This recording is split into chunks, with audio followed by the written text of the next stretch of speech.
नमस्कार सभी को। मैं आज आप सभी के सामने भौतिक शरीर रचना आध्यात्मिक दृष्टिकोण से इस विषय पर कुछ विचार प्रस्तुत करने जा रहा हूं। हम सब जानते हैं कि शरीर केवल मांस, हड्डियां और रक्त से बना हुआ एक ढांचा नहीं है। जब हम इसे आध्यात्म की दृष्टि से देखते हैं, तो इसकी रचना कहीं अधिक गूढ़ और गहरी प्रतीत होती है।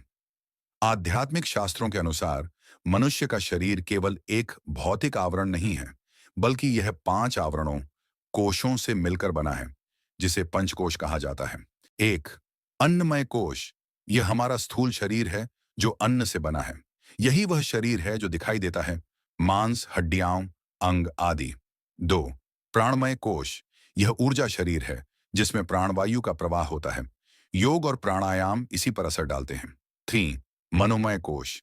यह मन और भावनाओं से जुड़ा होता है। हमारी इच्छाएं, सोच और भावनाएं इसी में जन्म लेती हैं। 4, विज्ञानमय कोश। यह विवेक और निर्णय की शक्ति का स्थान है। आत्मचिंतन और ज्ञान की प्रक्रिया यहीं से होती है। 5, आनंदमय कोश। यह आत्मा के सबसे समीप होता है, जहां केवल शुद्ध आनंद और शांति होती है। यही आत्मिक स्थिति का केंद्र है। इन 5 कोशों के माध्यम से ही मनुष्य जीवन के अनुभव करता है। अब सवाल उठता है, भौतिक शरीर का क्या स्थान है? आध्यात्मिक दृष्टिकोण से भौतिक शरीर तो आत्मा का एक वाहन है, एक अस्थायी पोशाक। आत्मा अमर है, लेकिन यह शरीर नश्वर है।